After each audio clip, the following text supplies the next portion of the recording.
I'm fine. Don't worry about it. Hello, and welcome to my full show review of New Japan Pro Wrestling Wrestle Kingdom 20, which just took place this morning, my time, as I'm in the UK, so it was a 7 a.m. start time for the main card for me. And I have since been back and watched the pre-show as well, because I wasn't getting up at like 6 or 5 or whatever it was for the pre-show. But yeah, I've watched the whole show, and I thought I'd give my thoughts. Now, before I do, just want to preface this by saying the gaps I have in my knowledge are because I haven't watched a New Japan show since last January.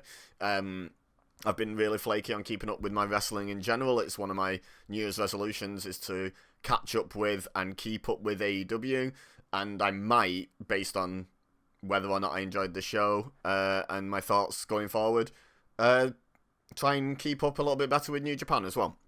So, the first match on the pre-show was the classic Young Lions tag team match, and it was Masatora Yasuda and Katsuya Murashima against Tatsuya Matsumoto and Shoma Kato, or Kato, I can't remember what the commentary said.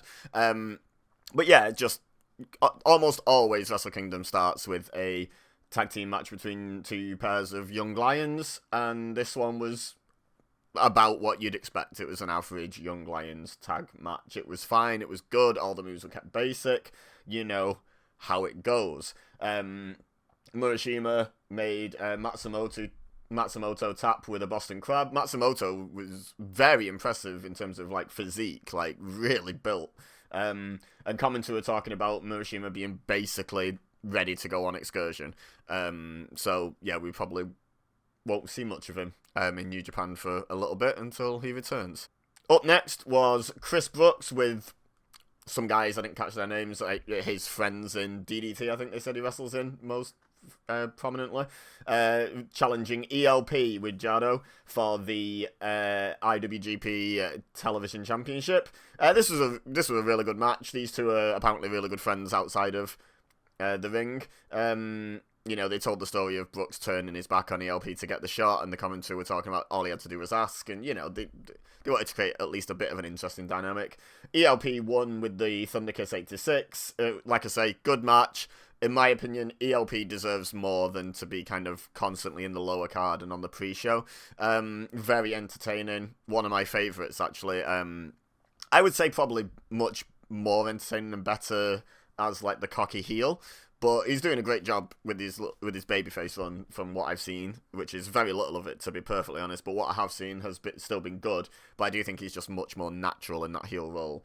However, he seems to be having a good time being a fan favourite for a bit. So power to him. But yeah, I think he deserves. You know, I'm not saying he should be world champion, although I wouldn't be mad if they built him towards that.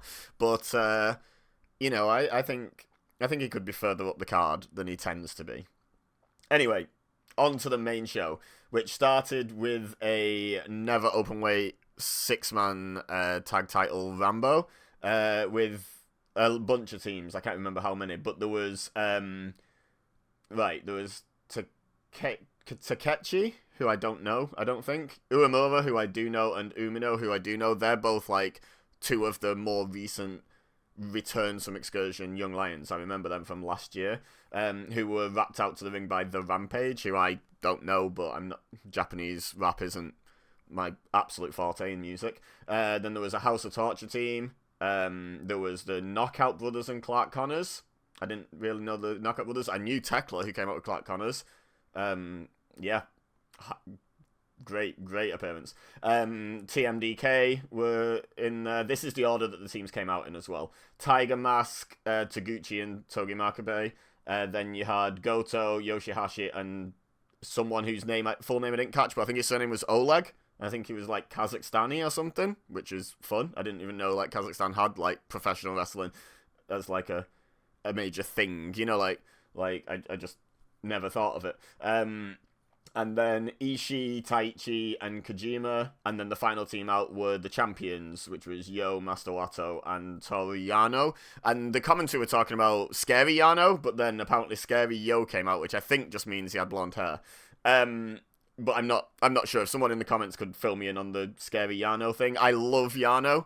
So I'm all in on like you explaining the Yano bit to me. I really don't like Master Watto, so I'd like them to separate Yano and Watto as soon as possible, because that's a real dilemma for me. Do I like this team or not?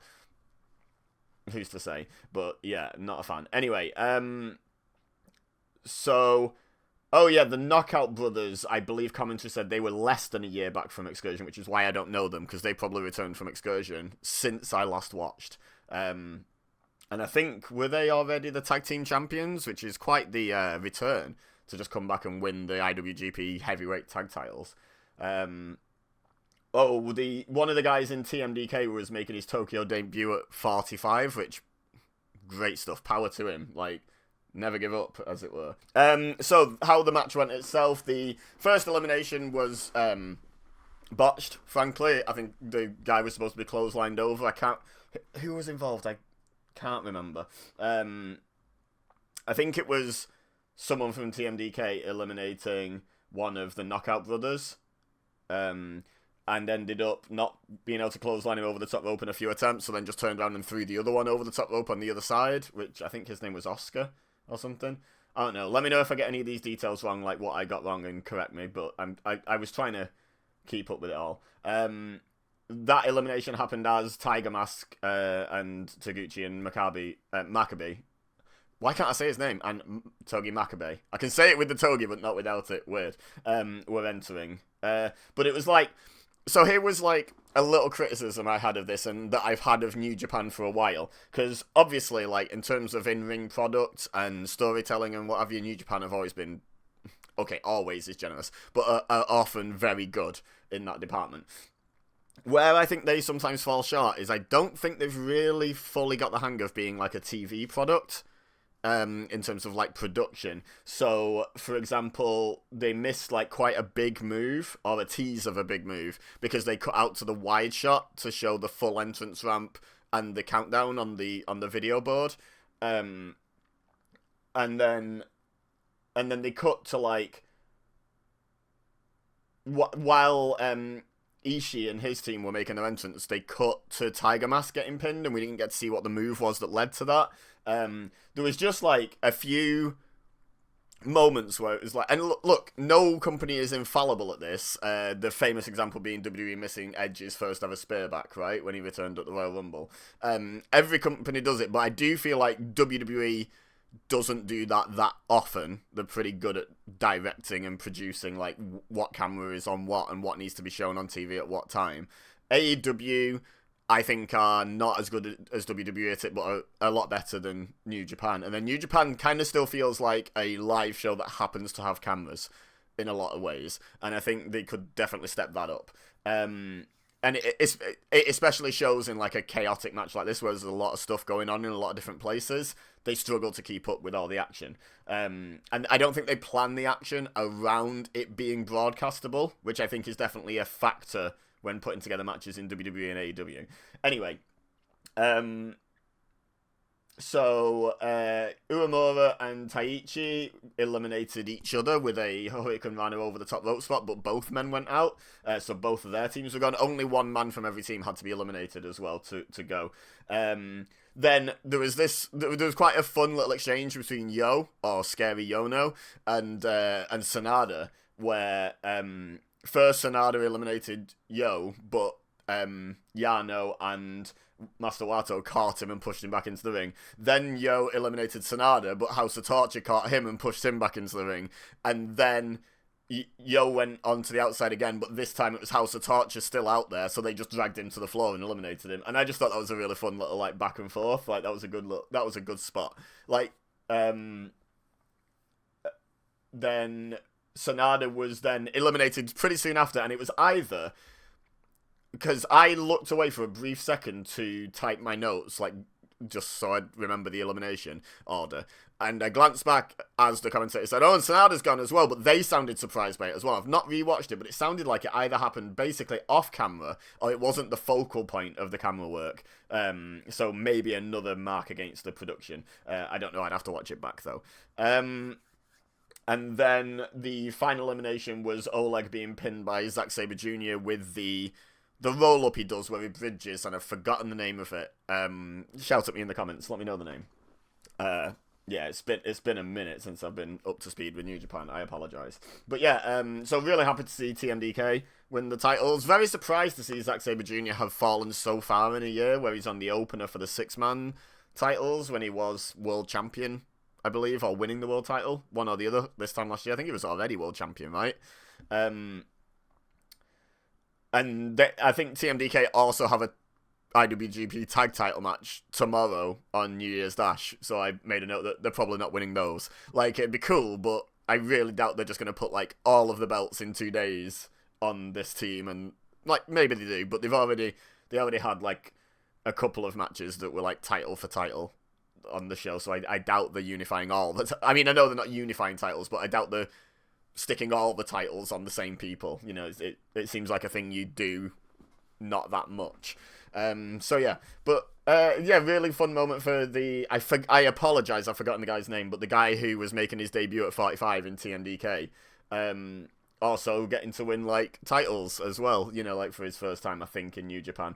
So yeah, great, good for him. Really happy for him. Apparently, he's like one of the most prolific pro wrestling trainers in like Australia. Like, you know, most of the TMDK guys that are from Australia and most Australian wrestlers you've heard of were probably trained by him. So power to him finally getting his flowers, as it were.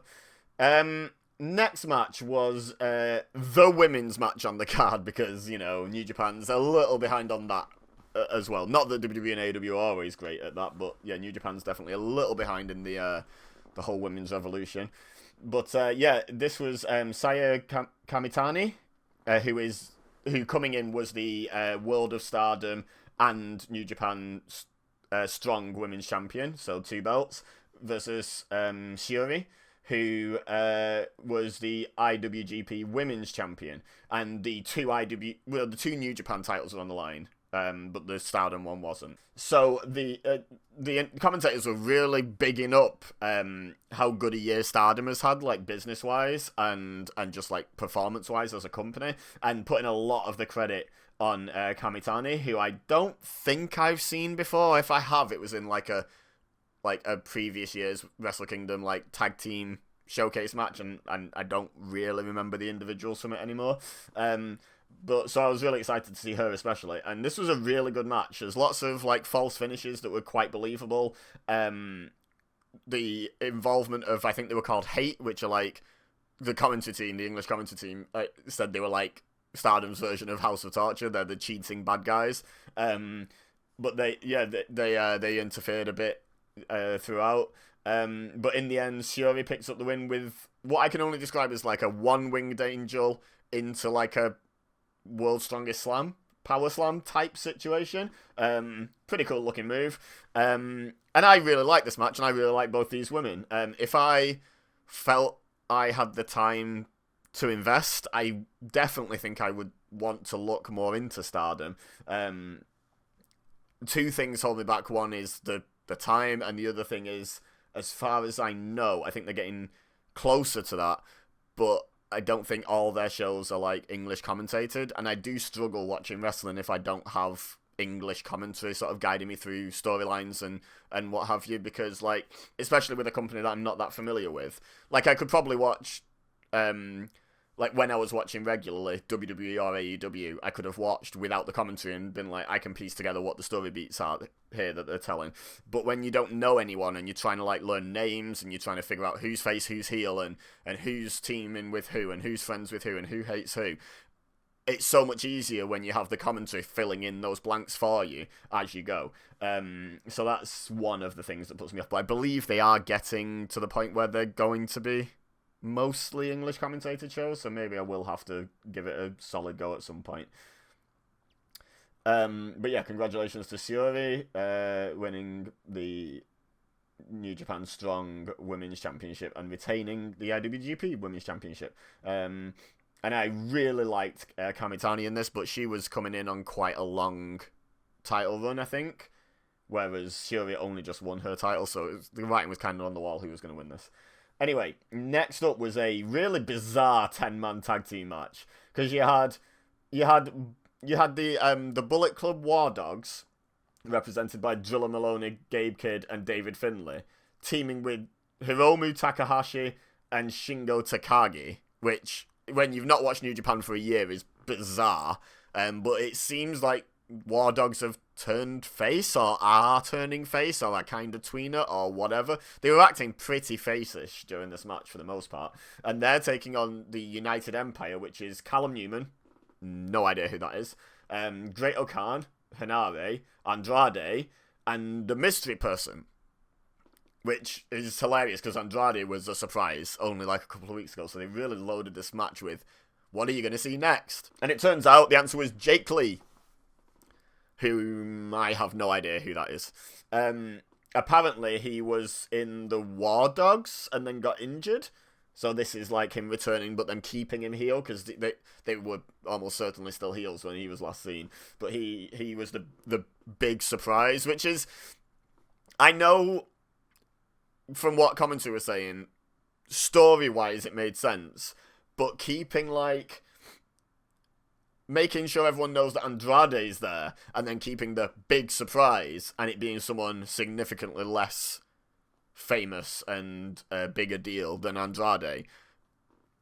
I don't know, it's questionable. But yeah, the unaffiliated and War Dogs team is bizarre to me, watching only a year after last watching, and I'm like, what? How have these lot ended up on the same page?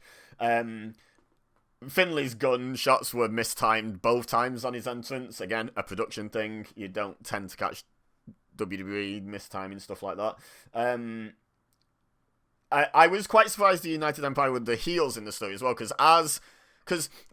the mismatch team kind of came out first, and they all sort of came out onto the stage one by one. So there's like 5 half entrances and then a big walk down the ramp. And commentary had a lot of time to explain what was happening and blah, blah, blah, blah, blah. And I was really confused as to why Takahashi and Shingo, who didn't seem to be being heelish or being built up as heels, had agreed to team up with the War Dogs when the War Dogs are clearly the bad guys in that story.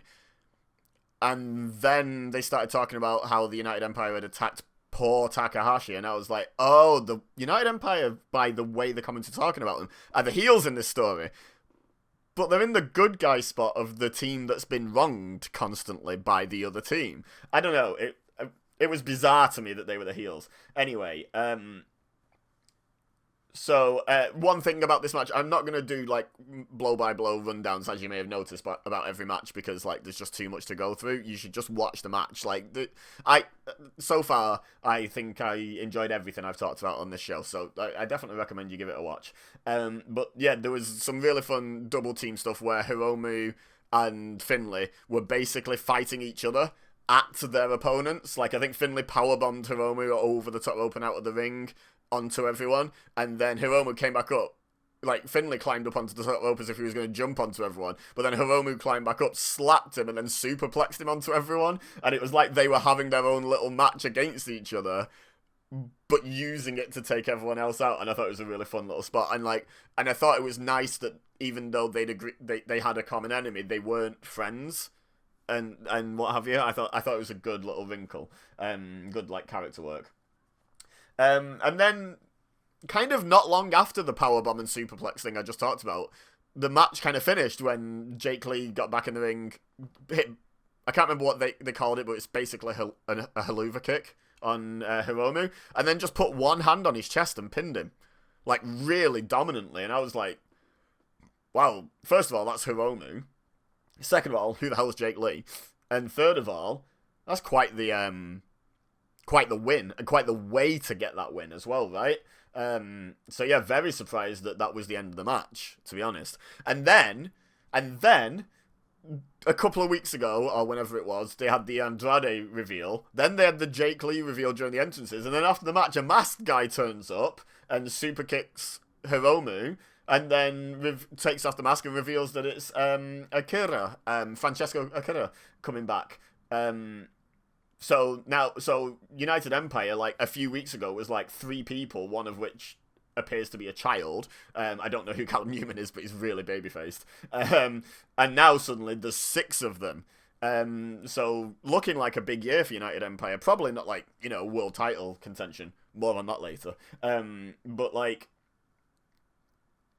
but like, still probably a big year for the group. Yeah, so lots going on there. Up next, we had a fatal four-way for the #1 contendership for Doki's Junior Heavyweight Championship, which was Fujita, Ishimori, El Desperado, and Sho, who came out with Kanemaru and is in House of Torture with Doki, which is interesting. So he was trying to win so that he could then throw the title match and keep the title on Doki, which I think is fun. And this was the start of this match was really story driven, even though it's a lot of really good athletes doing lots of really fun athletic stuff. The storytelling was really good as well, like how everyone hated Sho, but then once he like dipped out, they all had like a little bit of a three-way match, and then when someone was about to win the match, I can't remember which way around the pin was it Despi or Nishimori or vice versa, but Sho slammed Fujita onto the referee instead of onto the pin to break it up, and then immediately House of Torture Doki comes off commentary and Kanemaru jumps in and they start beating down everyone else, and then everyone else's like tag partners, which I think was like Robbie Eagles, Robbie X, and Despi's partner, whose name I've forgotten, came in to even the odds, and it turned into like a mini trios match until everything was cleared, and then I think and then in the end I think it was El Desperado pinned Sho, if I remember correctly, and this was quite a short match, I thought, but last year, if I remember correctly, it was El Desperado and Doki, where Doki broke his arm, like really nasty spot off the turnbuckle to the outside. I remember watching it and cringing. And it looks like he's rehabbed his injuries, come back, they've got the title back on him, and they've finally got to the point where they can get back to the match. And I'm not sure if maybe there was an injury-based reason why not at Tokyo Dome, but the storyline reason was Doki saying he didn't want to overshadow Tanahashi's retirement by him wrestling and everyone caring much more about that, which I thought was really fun. But yeah, what was I saying? Yeah, this was a surprisingly short match, I thought. I thought this was going to be a lot of false finishes and back and forth, and there were some false finishes and there was some of that back and forth, but it felt like it went really quickly, quicker than I thought. Next match was the debut of Aaron Wolf, who is, from what I've been able to piece together, a former Olympic gold medalist judoka. And he was challenging Evil for the Never Openweight Championship in his very first match, which is wild. But in the ultimate babyface move in New Japan, Aaron Wolf humbled himself by shaving his head and coming out in just black trunks and black boots like a young lion.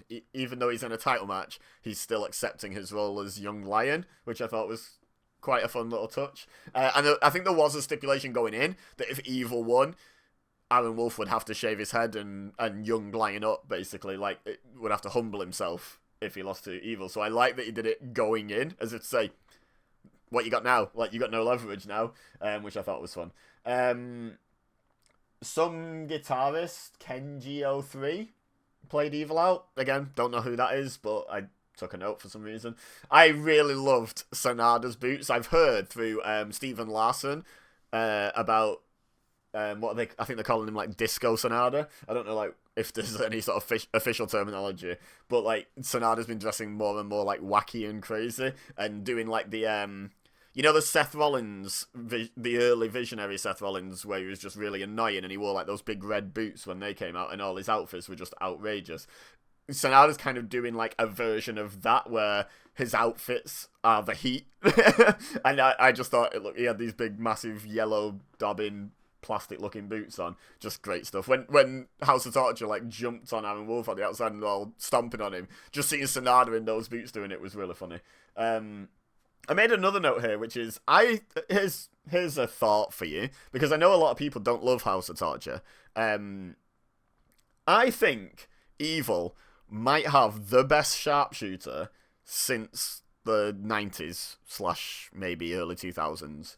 But like since Bret Hart, Owen Hart, Sting, like in their prime, I think Evil might have the best sharpshooter since. The way he like squats down into it looks really good. Whereas most people, including old Sting, like not as in old as in historic, old as in age, old man Sting, a lot of people just kind of hold the legs and then lean forward, and the back is just like this instead of being like that.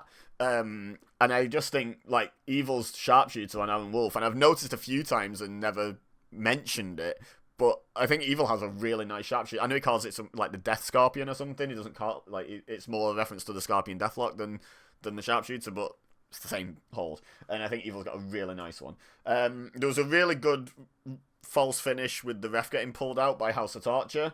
And then House of Torture got involved, and then Master Lato, and Yano tried to even the odds, but House of Torture, there was just too many of them. They got the upper hand.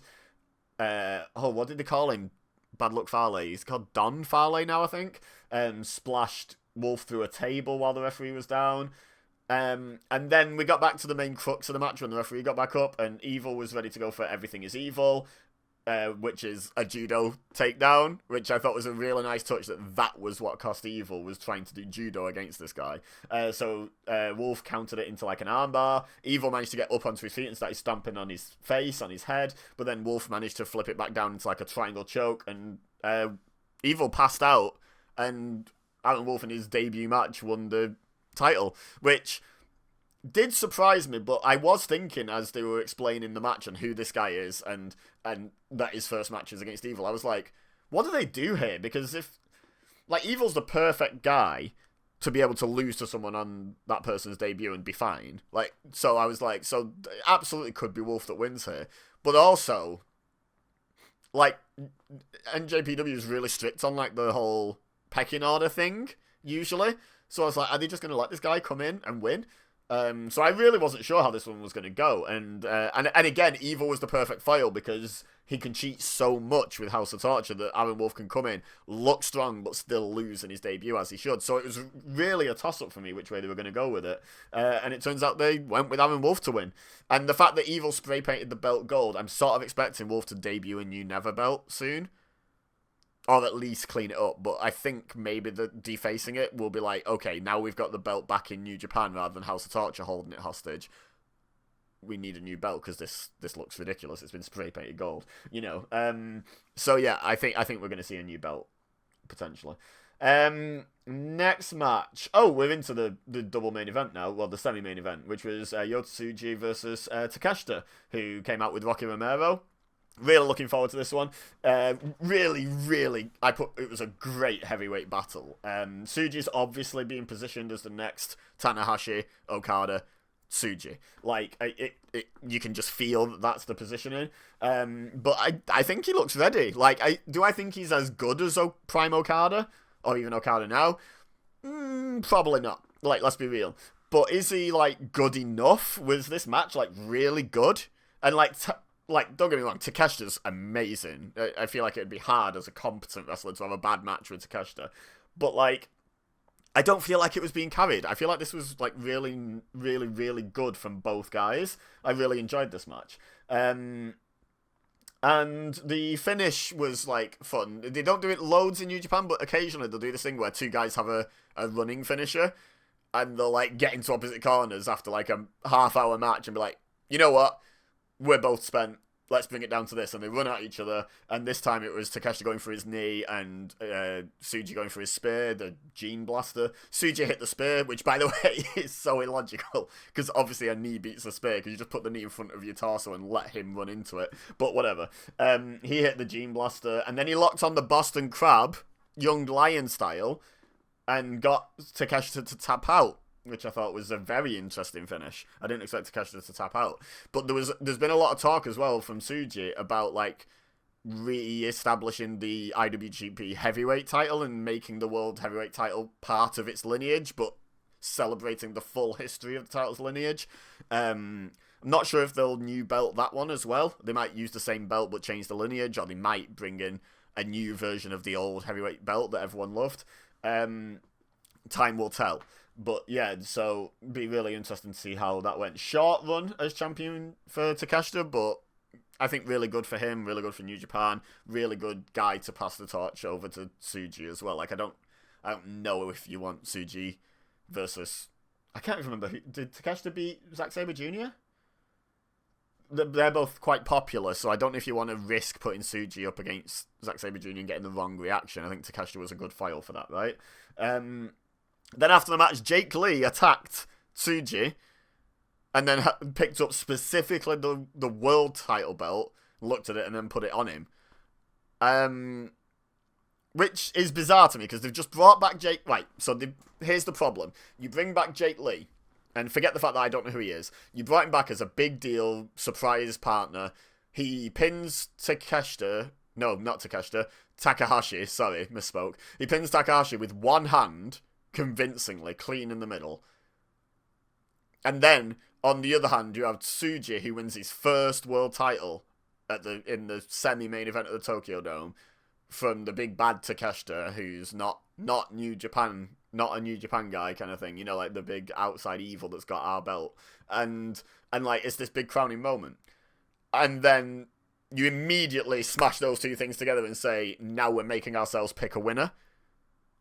And it's like, I feel like it's obvious that Tsuji's going to win the Jake Lee match, but it's like, you bring Jake Lee back, you make him such a big deal, such a big impact, and then I assume within like a month, he's just going to have lost a world title match, which isn't the be-all end-all. It's not like the end of the world, but like, you could have built to that. You could have built both guys up for a bit longer. Jake Lee's been back for one match after 18 months off, and he's now world champion contender, and it's just like, so he comes back, he makes the big impact, pinning Takahashi, and then loses.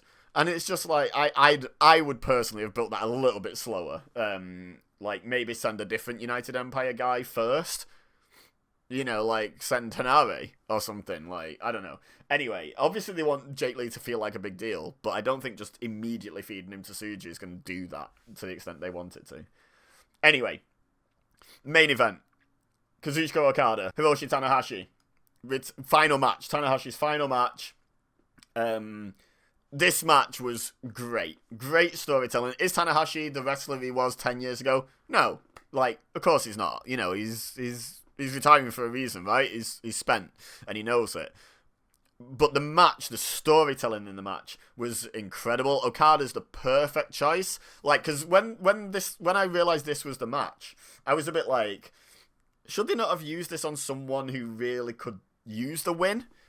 Or are they going to have Tanahashi beat Okada, because Okada can take it, like, and go out on a win? And I was like, I don't know what they're going to do, but I don't see how it really benefits New Japan either way, except for Okada Tanahashi, the final time, producing a 47,000, nearly 48,000 strong crowd, you know. But other than that, in terms of, like, the future, what does this do? But then, when I saw the match and the story they told with it, I was like, no, Okada's the perfect foil, because I've always thought, even in his prime New Japan days, Okada was quite heelish with how arrogant he would get. And he really got arrogant. He picked Tanahashi up from a few pinfalls off a tombstone, I think off the spinning rainmaker that he does. He kept picking him up, like lifting his shoulders off the mat himself. And then Tanahashi starts fighting back into it. And then Okada hits the rainmaker and Tanahashi kicks out. And then eventually Okada had to do the actual rainmaker pose after, ever since debuting in AEW, he's only ever done the fake out one where he gives the middle finger to the camera instead. And he did the actual pose, then hit the rainmaker, then pinned him. And it was like the story of, no, evil Okada could not beat the ultimate good that is Tanahashi. He had to dig back into being good guy Okada. Like, to actually manage to beat Tanahashi, kind of thing. I'm not explaining it great, but I picked up what they were putting down with it, which is you had to become the best Okada, and also best in the sense of the peak Okada, but also best in the sense of goodest Okada. Like, you had to dig back into that version of Okada just briefly to get the win. And then he gave a brief speech where he basically said thank you and then left. And then we had, like, the Tanahashi ceremony, where he got some flowers. Jay White came out, Will Ospreay came out, Kenny Omega came out, and Ibushi came out with him really struggling to walk. And I got a little emotional when Ibushi showed up, because, like, he was the only one who didn't get music as well. So, like, Omega was there, and then I just saw someone else moving, like, limping on the side of camera, and I was like, oh, who's that? And then I was just like, oh my god, it's Ibushi, and I got a little emotional, not gonna lie. Shibata came out, took his shirt off, and they started chopping at each other a bit, and then they hugged, which was funny. Keiji Muto, Fujinami, and then Naito, who took about 3 years to come down to the ring, which was hilarious. And Bushi, by the way, Bushi was with him. And the commentary said it best. They said never change Naito, because he genuinely took so damn long getting to the ring. It was longer Naito's entrance was longer than Okada versus Tanahashi. I'm sure it was.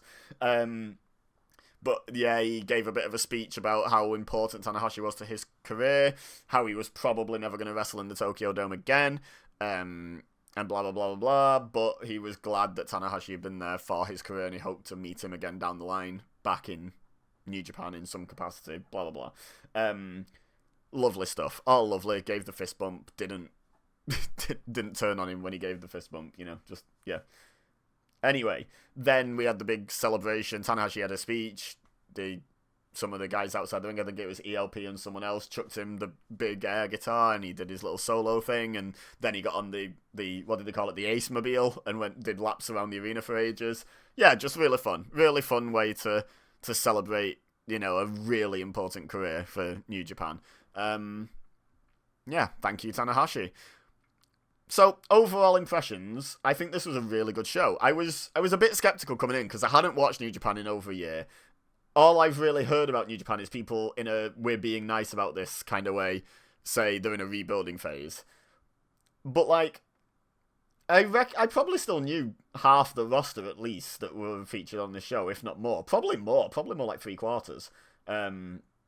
To be honest, and some of them were debuting or were confirmed as having debuted since I'd last watched. So I can be forgiven for not knowing them. I knew most of the people on this show, and the two main events were really, really good. Everything underneath that was still good quality, even if it wasn't the most compelling build to it. That seems to be what a lot of people are saying. But I didn't experience any of that. I just came in and watched a wrestling show, and I thought it was a really good show. So if you just watch it through the lens of, let's just watch some wrestling matches and see if they're any good, you'll probably enjoy it. So yeah, do recommend it. Let me know your thoughts in the comments. Let me know your thoughts on where they're going with this and what you think of this this period that New Japan are in at the moment, where it's it's feeling quite, we need to build some new guys. We've just lost Tanahashi. We've also, over the last few years, lost Omega, Okada, Ospreay, Jay White, not Takeshita. Never had Takeshita, but Takeshita's not theirs. Who is I'm thinking of? Shibata. There's so many spots that kind of need rebuilding. But yet, their world champion last year was in the opening match in a Rambo match.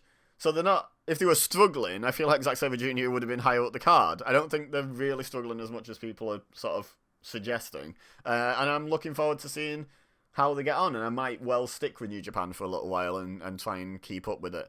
But yeah, leave a like if you enjoyed this review. Subscribe if you're new here.